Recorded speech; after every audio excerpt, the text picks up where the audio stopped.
মিত্র কিচেন্সে আপনাদের সবাইকে আবার স্বাগত জানাচ্ছি। আমি আজকে আরেকটা নতুন বলবো না, আরেকটা আমি নতুন রেসিপি বলবো না, এটা অনেকেই খেয়েছেন, কিন্তু আমি যেভাবে করি সেটা দেখুন। আমি ফুলকপি দিয়ে আলু দিয়ে রুই মাছের ঝোল করবো। তো আমি এখানে একটা ছোট্ট ফুলকপি নিয়ে নিয়েছি, যেহেতু আমি কোয়ান্টিটিতে কম করবো, আমি যেহেতু দুজনের মাপে করছি কম কম নিয়েছি। 2-3টে ছোটো ছোটো আলু নিয়েছি, আদা নিয়েছি, লঙ্কা নিয়েছি, পেঁয়াজ কুচি করে নিয়েছি একটা, আর অর্ধেক টমেটো নিয়েছি কেটে, কারণ গোটাটা দিইনি। আর এদিকে রুই মাছটাকে ভালো করে ধুয়ে রেখেছি।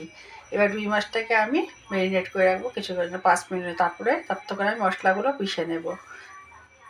এবার আমি মাছটাকে একটু ম্যারিনেট করে রাখলাম, একটু লঙ্কা দিয়েছি, শুকনো লঙ্কার গুঁড়ো, লবণ আর হলুদ দিয়ে একটু মেখে নিলাম, মেখে রেখে দিচ্ছি 5 মিনিটের জন্য। আর এদিকে আমি একটু গরম জল করে ফুলকপিগুলোকে আমি ভিজিয়ে রাখলাম গরম জলে, তাহলে ফুলকপির যে একটা গন্ধ থাকে সেটা আর পাওয়া যাবে না, আর বেশি নরমও হবে না, যেন হালকা গরম জলে আমি একটু ভিজিয়ে রাখলাম।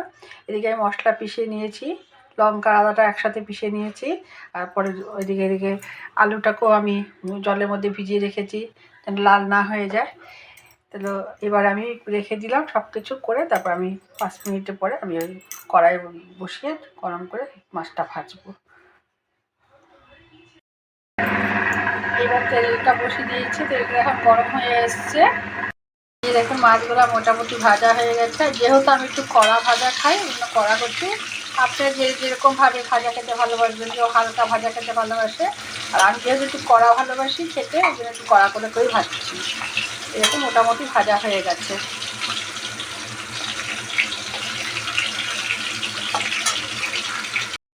ভাজা হয়ে গেছে, এই মাছগুলো একটা করে নামিয়ে নিচ্ছি আলাদা একটা প্লেটে।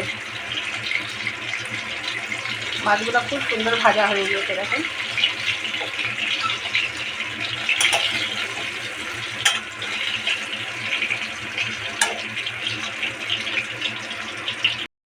একটু ভেজে নিচ্ছি হালকা করে, ভেজে নিচ্ছি ফুলকপিগুলোকে হালকা হালকা, এই 1-2বার করে রোজ করতে হবে।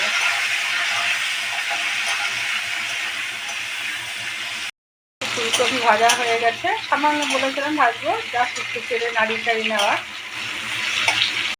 আমি ওই তেলেই আবার একটু আলুগুলোও ভেজে দিচ্ছি, সামান্য একটু ভেজে দিচ্ছি।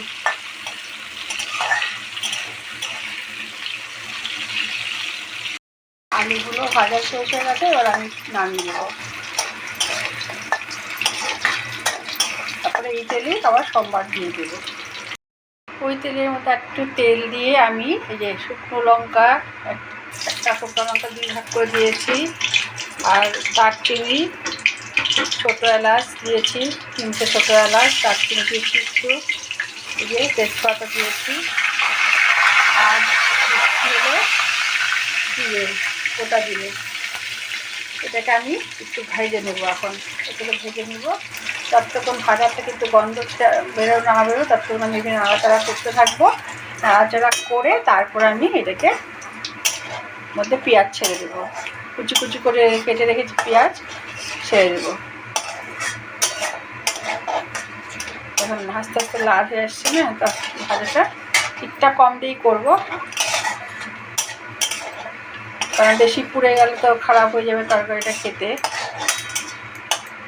যে লাল হয়ে গেছে, এবার আমি পেঁয়াজ কুচিগুলো ছেড়ে দিচ্ছি। পেঁয়াজ কুচিগুলো ছেড়ে দিচ্ছি, পেঁয়াজগুলোকে হালকা হালকা লাল হবে যখন, তখন হালকা হালকা লাল করে ভেজে দেবো।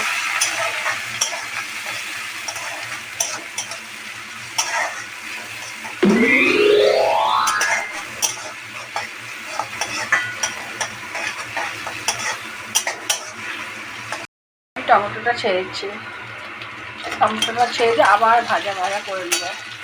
এই দেখুন পেঁয়াজগুলো লাল লাল হয়ে যাচ্ছে, পেঁয়াজগুলো লাল লাল হয়ে যাচ্ছে। এবার টমেটোটা এভাবে একটু করে নেব, ভাজা করে নেব টমেটোটাকে।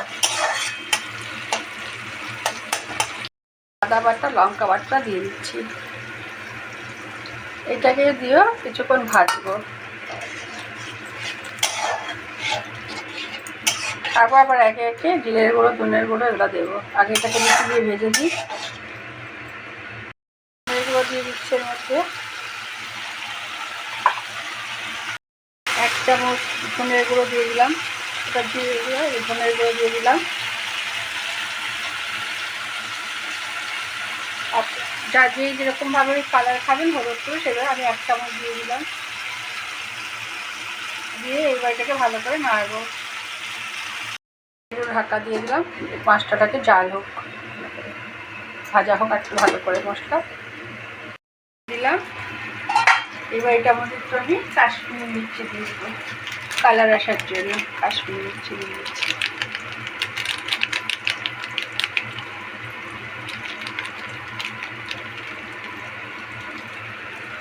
কাশ্মীরি মির্চি দিয়ে এটাকে আমি নাড়াচাড়া করবো। এবার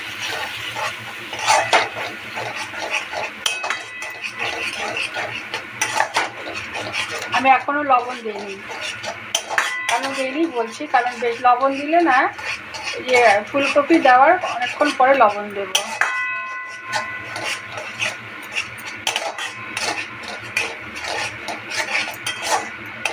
তার মাঝখানে একটু সামান্য চিনি দিয়ে দিব, তাহলে টেস্টটা বেশি ভালো আসবে। যেহেতু টমেটো দিয়েছি, সামান্য একটু চিনি দিয়ে দিলাম। এইবার আমি ফুলকপি আর আলুগুলোকে ছেড়ে দিচ্ছি।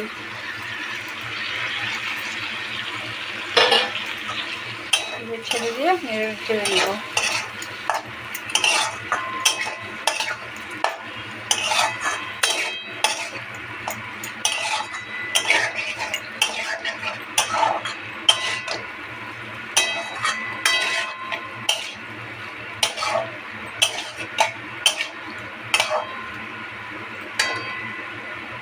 এই 1 চামচ লবণ দিয়ে দিচ্ছি।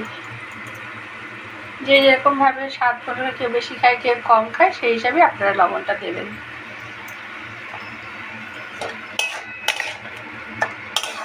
এখন আমি ঢাকা দেবো না এটার মধ্যে, কারণ ফুলকপিগুলো একদম গলে যাবে। এইভাবেই কিছুক্ষণ আরও জাল দেব।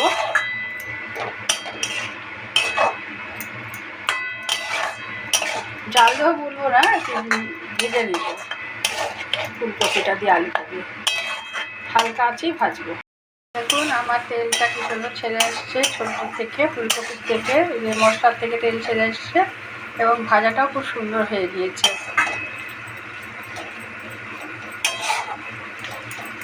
কালারটাও ভালো এসছে।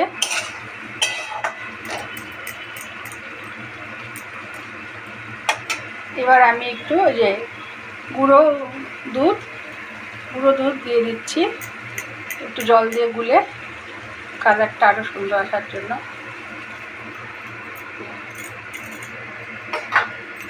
সঙ্গে সঙ্গে একটু নাড়া দিয়ে দিতে হবে, নাহলে অসুবিধা হয়ে যাবে। গুঁড়ো দুধটা দিলে কি কালারটাও ভালো আসবে, খেতেও টেস্ট হবে।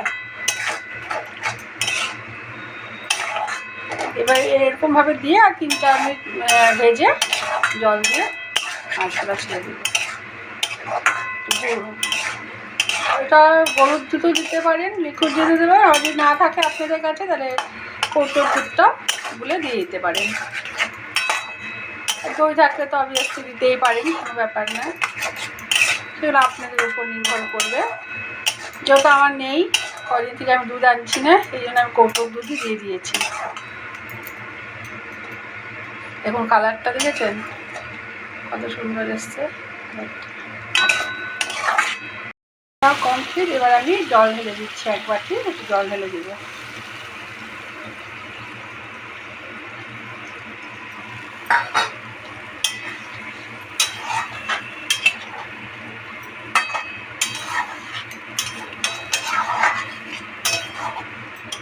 এবার জাল উঠলে আসলো একদম, মাছগুলো ফুটে উঠলো ঝোলটা, এবার মাছগুলো ছেড়ে দিচ্ছি একে একে। আর একটা কথা বলি, এখানটা আমি গরম মশলা কিন্তু দিতেও পারেন, নাও দিতে পারেন। তো আমি অনেক সময় দিই, অনেক সময় দিই না আর কি। এই যে দেখুন, এভাবে দিয়ে 5-10 মিনিট আমি একটু করে জাল দিয়ে নামিয়ে দেবো। এবার দেখতেই পাচ্ছেন মাছের কালারটা কেমন এসছে। 1/2 চামচ গরম মশলা দিয়ে নামিয়ে দেবো। গরম মশলা দিয়ে আর জাল দেবো না, আমি দিয়ে নামিয়েছি, গন্ধটা খুব ভালো আসবে। এর মধ্যে নামিয়ে নিয়েছি, দেখেন কালারটাও বেশ সুন্দর এসছে, তরকারিটা দেখতেও ভালো লাগছে। তো আমার এই রেসিপিটা কেমন লাগলো আপনাদের তা অবশ্যই আমাকে কমেন্ট করে জানাবেন, এবং বেশি বেশি করে আমার এই চ্যানেলটাকে লাইক এবং সাবস্ক্রাইব করবেন। তাহলে আমার আগ্রহটা বেড়ে যাবে এবং আপনাদের সাথে নতুন নতুন রেসিপি আবার শেয়ার করতে পারবো।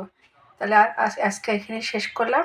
সবাই ভালো থাকুন, সুস্থ থাকুন, বড়দেরকে প্রণাম জানিয়ে আজকে আমি এখানে শেষ করলাম আমার এই রান্নাঘরের কাজ। তাহলে নমস্কার।